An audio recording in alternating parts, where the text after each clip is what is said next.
등락급 등등락 롤러코스터 탄 한동훈 테마주. 정치 테마주 변동성이 커지고 있다. 이거래일 전까지 급락했던 정치 테마주가 전날엔 급등하더니 이날 또다시 15% 가까이 급락하고 있다. 24일 오전 10시 산분 태양금속우는 전날 대비 970원 하락한 5,520원에 거래되고 있다. 덕성후 DTNCR로 와이더플래닛 대상홀딩스 대상우도 하락했다. 이들은 모두 한동훈 테마주로 분류되는 종목으로 기업 실적과 관계없이 하견이나 지연 등에 따라 주가가 요동치고 있다. 지난 22일 김건희 여사의 명품 가방 수수 논란을 두고 한동훈 국민의힘 비상대책위원장과 대통령실 간 갈등이 부각되면서 한동훈 테마주 주가는 512% 하락세를 보였다. 하지만 전날 한 위원장이 윤석열 대통령과 함께 충남 서천 특화시장 화재 현장 점검에 나서면서 화해 모드로 돌아섰다는 관측이 나오자 테마주가 폭등했다. 이날 한동훈 테마주 약세는 전날 주가가 급등한 뒤 재료가 소멸한 영향으로 풀이된다. 비트코인 매물이 대량 흘러나올 수 있다는 뉴스가 연이어 나오며 시장은 공포 분위기를 이어갔다. 그레이스케일이 또다시 환매 물량인 18,500개의 비트코인을 시장에 내놨다. 2014년에 파산한 마운트곡스 거래소 이슈도 다시 흘러나왔다. 마운트곡스는 파산 당시 보유했던 비트코인 가치가 10년 사이 크게 오르면서 이를 판매의 빚을 청산할 수 있게 됐다.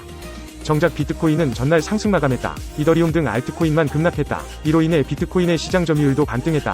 24일 코인마켓캡에 따르면 비트코인은 0.83% 상승한 39,897달러로 22일을 마감했다. 비트코인은 전날 38,555달러까지 밀렸지만 새벽 들어 반등에 성공했다. 이날 오전에도 반등세를 이어가며 4만 달러 선을 회복했다. 알트코인은 비트코인의 하락세는 따라갔지만 반등세는 따라가지 못했다. 이더리움은 전날 3.09% 하락한 2,224달러로 마감했다. 리플은 1.74% 하락했다. 알트코인만 하락하면서 비트코인 점유율도 다소 반등했다. 이달 중순 51% 초반을 유지하던 비트코인 점유율은 23일을 기점으로 52%에 근접했다. 비트코인 점유율은 가상자산 시가총액에서 비트코인 시가총액이 차지하는 비중을 뜻한다. 통상 비트코인 주도의 하락장 초기나 상승장 초기에 비트코인은 점유율을 올리면서 독주하는 모습을 보인다.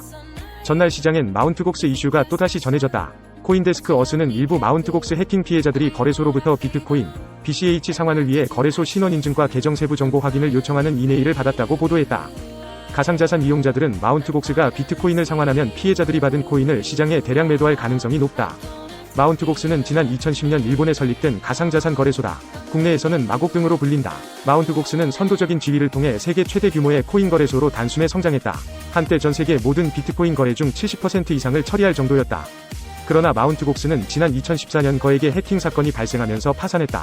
85만 개의 비트코인을 도난당했다. 그레이스케일은 23일 18,500개의 비트코인을 코인베이스로 이체하며 8일 연속 이체를 기록했다. 그레이스케일발 비트코인 매도 압력이 쉽사리 줄어들지 않는 모습이다. 블록체인 데이터 분석업체 크립토컨트에 따르면 현재 글로벌 가상자산 거래소가 보유한 비트코인의 총량은 210만 5,158개로 전날보다 0.5% 늘었다. 미국 투자자들의 매수 심리를 나타내는 코인베이스 프리미엄은 0.05%로 글로벌 투자자와 비슷한 수준이다. 크립토컨트에 따르면 한국 시장의 매수 심리를 나타내는 김치 프리미엄은 3.05%다. 선물 시장에서 포지션을 아직 청산하지 않은 계약수를 나타내는 미체결 약정은 전날보다 0.54% 감소했다. 일주일 전에 비해서는 5.88% 감소한 상태다.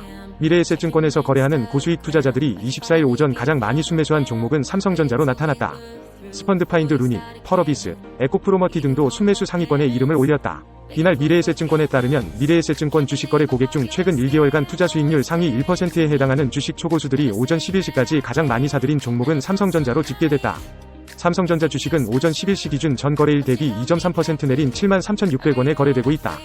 삼성전자는 2일 79,600원까지 올랐다가 하락세로 전환, 18일 장중 77,700원까지 떨어졌다.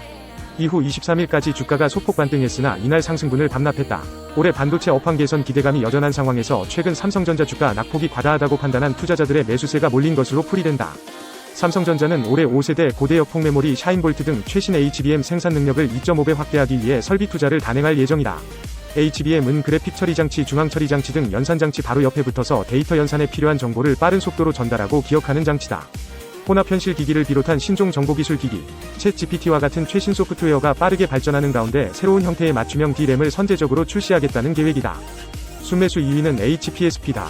HPSP는 전 거래일 52주 신고가를 경신했지만 이날 오전 10일시 현재 5.98% 내림세를 보이고 있다.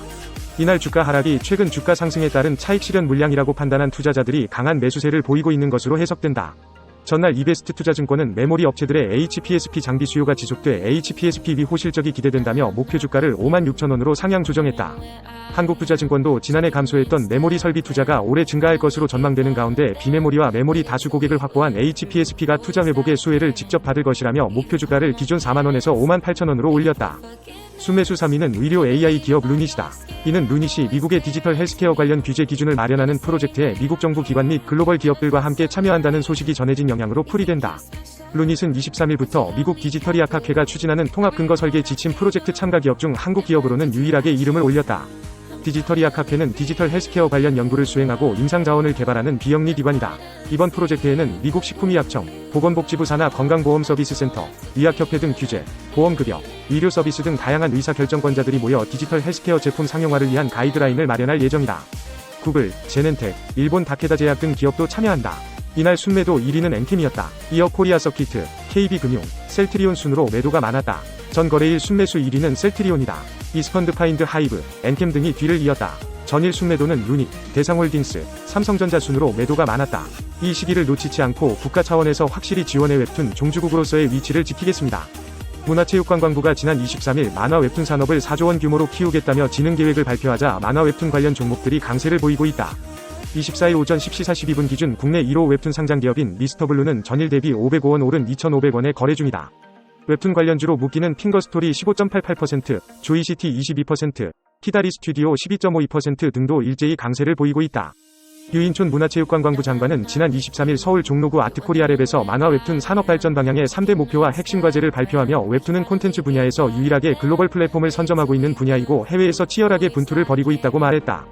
정부는 오는 2027년까지 산업 규모 4조 원, 수출 규모 2억 5천만 달러를 목표로 만화 웹툰 산업을 육성할 방침이다. 이를 위해 한국콘텐츠진흥원 내에 웹툰 산업팀을 신설하고 만화진흥위원회도 신규 구성하기로 했다.